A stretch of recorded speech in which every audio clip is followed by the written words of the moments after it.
MS வேர்டில் இருக்கிற bookmark அப்படிங்கிற ஆப்ஷனை பற்றி தான் இந்த வீடியோவில் நம்ம பார்க்க போகிறோம். ஜென்ரலாக புக்மார்க் அப்படின்னா என்னென்னு கேட்டிங்கன்னா, நம்ம ஒரு புக்கை படிச்சுட்ருப்போம். அந்த புக்கில் ஒரு 100-150 பேஜஸ் இருக்கும். அந்த 150 பேஜஸையும் ஒரே டைமில் படிக்க முடியாது. இடையில ஒரு 40 பேஜோ 50 பேஜோ படிச்சிருப்போம், வேறு எங்கேயாவது போயிடுவோம்.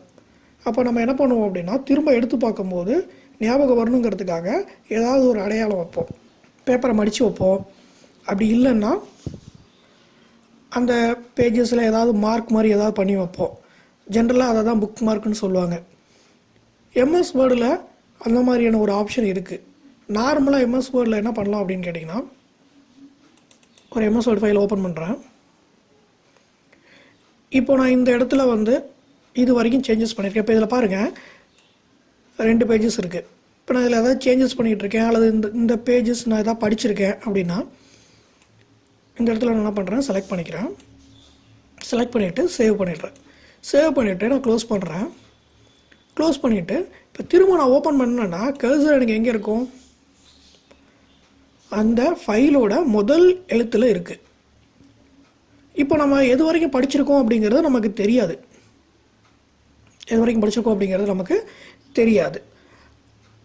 இதுவே புக்காக இருந்தால் நம்ம அதில் மடித்து வச்சுருப்போம்.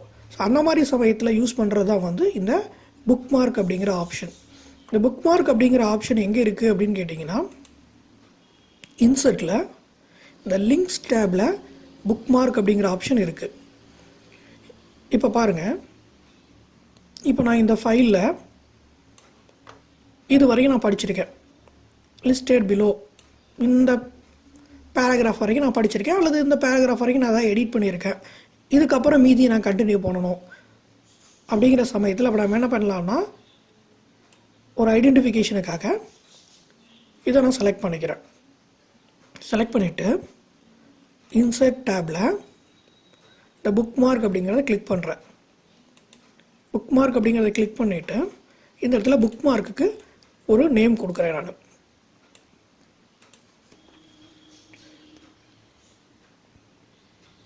லாஸ்ட் அப்படின்னு கொடுக்குறேன். கொடுத்துட்டு ஆடு கொடுத்தேன்னா எனக்கு புக்மார்க் ஆட் ஆயிரும். இந்த புக்மார்க்குக்கு நேம் கொடுக்குற போது சில கண்டிஷன்ஸ் இருக்குது. என்ன கண்டிஷன் அப்படின்னு கேட்டிங்கன்னா, first letter A to Z 26 எழுத்தில் ஏதாவது ஒரு எழுத்தாக இருக்கணும். அது கேப் லெட்டராகவும் இருக்கலாம் அல்லது ஸ்மால் லெட்டராகவும் இருக்கலாம். ஸோ எப்படி வேணாலும் இருக்கலாம். ஆனால் first letter A to Z 26 எழுத்தில் ஏதாவது ஒரு எழுத்தாக இருக்கணும். நம்பர்ஸ் டெக்ஸ்ட்டுக்கு, அதாவது A to Z 26 எழுத்துக்கு அப்புறம் நம்பர்ஸ் யூஸ் பண்ணிக்கலாம். அதுக்கு முன்னாடி நீங்கள் நம்பர்ஸ் யூஸ் பண்ணக்கூடாது. இங்கே பாருங்கள், நான் ஒரு கேரக்டர் டைப் பண்ணுறேன், எல்லுன்னு ஒரு கேரக்டர் டைப் பண்ணுறேன். இங்கே பாருங்கள், ஆட் அப்படிங்கிற ஆப்ஷன் எனேபிள் ஆகிடுச்சு. இதுவே நான் 1 அப்படின்னு கொடுக்குறேன். இங்கே பாருங்கள், ஆடுங்கிற ஆப்ஷன் எனேபிள் ஆகலை. அப்போ என்ன அர்த்தம்னா, first letter A to Z 26 எழுத்தில் ஏதாவது ஒரு எழுத்தாக தான் இருக்கணும். அந்த எழுத்துக்கு பின்னாடி நம்பர் வரலாம், ஆனால் எழுத்துக்கு முன்னாடி நம்பர் வரக்கூடாது. அதுக்கடுத்து பார்த்திங்கன்னா, சிம்பிள்ஸில் அண்டர்ஸ்கோர் அப்படிங்கிறத மட்டும் நீங்கள் யூஸ் பண்ணிக்கலாம், வேறு எந்த சிம்பிளும் யூஸ் பண்ணக்கூடாது. இப்போ நான் எஸ் அப்படின்னு கொடுத்துட்டு ஆடு கொடுத்துட்றேன். இப்போ புக் மார்க் எனக்கு ஆட் ஆயிரும். சேவ் பண்ணிடுறேன், க்ளோஸ் பண்ணிடலாம். இப்போ இதை ஓப்பன் பண்ணுறோம். கர்சர் எனக்கு இங்கே நிற்கிது. எம்எஸ் வேர்ட் லேட்டஸ்ட் வெர்ஷனில் பார்த்தீங்கன்னா டிஃபால்ட்டாகவே இந்த மாதிரி ஒரு ஆப்ஷன் வந்துடும். புக் மார்க் அப்படிங்கிற ஆப்ஷன் இங்கே வந்துடும். நீங்கள் கிளிக் பண்ணாலே போயிடும். கிளிக் பண்ணாலே நம்ம இந்த இடத்த கர்சர் போயிடும். இது பழைய ஆப்ஷன். இப்போது நான் எது வரைக்கும் படிச்சிருக்கேன் அப்படின்னு நான் பார்க்கணும் அப்படின்னா, 2 விதமாக புக் மார்க் ஓப்பன் பண்ணலாம். ஒன்று, இன்செட்டில் போயிட்டு புக் மார்க்கை கிளிக் பண்ணிங்கன்னா நீங்கள் கொடுத்த புக் மார்க் இருக்கும். கொடுத்துட்டு கோ டு அப்படின்னு கிளிக் பண்ணிங்கன்னா நீங்கள் கடைசியாக எங்கே கொடுத்தீங்களோ அந்த இடத்துக்கு போயிடும். ஸோ இது ஒரு ஆப்ஷன். இன்னொரு ஆப்ஷன் என்ன அப்படின்னு கேட்டிங்க அப்படின்னா, Ctrl G, go to. So go டுவை கிளிக் பண்ணிவிட்டு இங்கே இருக்க பாருங்கள், புக் மார்க் அப்படின்னு கொடுத்தீங்கன்னா நீங்கள் கொடுத்த புக் மார்க்கோட நேம் எல்லாம் வரும்.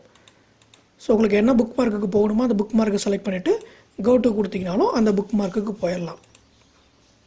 ஸோ இதில் நம்ம ஈஸியாக பார்த்துக்கலாம் இது வரைக்கும் நான் கடைசியாக சேஞ்சஸ் பண்ணியிருக்கேன் அப்படின்னு நம்ம இதில் தெரிஞ்சுக்கலாம். இந்த புக் மார்க்கை நீங்கள் ஏதாவது ரிமூவ் பண்ணணும் அப்படின்னா புக் மார்க்கில் போயிட்டு செலக்ட் பண்ணிவிட்டு டெலீட். உங்களுக்கு ஏதாவது புக் மார்க் ரிமூவ் பண்ணணும், எனக்கு இந்த புக் மார்க் வேண்டாம் அப்படின்னா டெலீட் பண்ணி விட்டுருங்க. புக் மார்க் டெலீட் ஆகிடும். இவ்வளவு தான் புக் மார்க். இந்த புக் மார்க்கை பற்றி உங்களுக்கு வேறு ஏதாவது தெரியணும் அப்படின்னா கீழே கமெண்ட் பாக்ஸில் கமெண்ட் பண்ணுங்கள். எம்எஸ் வேர்டில் வேறு ஏதாவது ஆப்ஷனை பற்றி தெரியணும் அப்படின்னாலும் கீழே கமெண்ட் பண்ணுங்கள்.